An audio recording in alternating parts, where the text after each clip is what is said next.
Well, today's meeting was to talk a little bit with the public utilities about companies, about how they prepared for Hurricane Sandy, how and what were some of the things that happened, how to improve on the services that they provided, so that we could get a better handle on what the state needs to do so that we're prepared if this happens again. I think that the utilities themselves understand the problems with their communication problems during the storm, that we can't always get the power up the way people would like it, but I think that people want accurate, careful information, and hopefully those systems will be improved for the next time, and there will be something of a next time.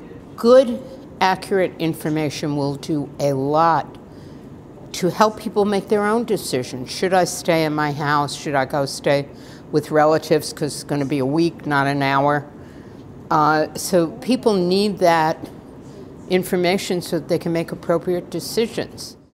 Jersey City, in some parts, had a great deal of damage. We have some areas, such as Country Village, where people actually lost their homes.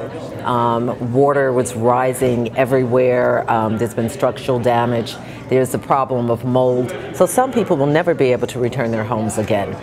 Our waterfront areas, such as Liberty State Park, our medical center, our hospital is near Liberty State Park. That hospital, so many of their employees lost their cars because the parking lots were completely turned into small rivers. So it has had a devastating effect. One part of our city on the waterfront, Port Liberté, had the same problem. A restaurant that was there is no longer there. People are just now returning to their homes. So it has been an unbelievable tragedy.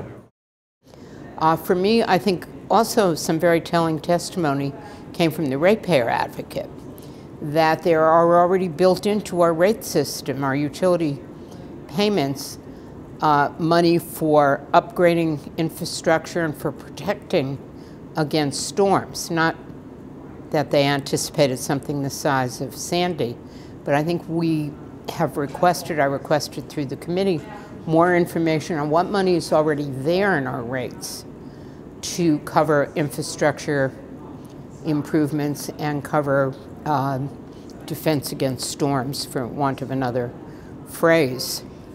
So that we have all the information at our fingertips before we start going into spending more money. So I think the magnitude of the problem comes home to us more each time we have a hearing.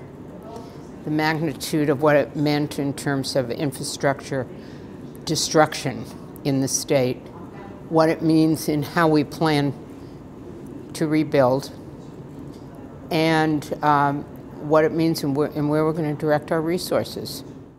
I think what we're trying to determine now is what the state could have done, or what the utility companies could have done. One of the things that is very clear is communication.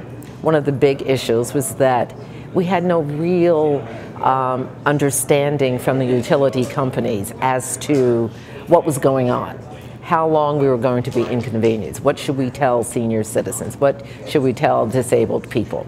We didn't have that kind of information, and whatever information we were getting was very shady and in some cases incorrect.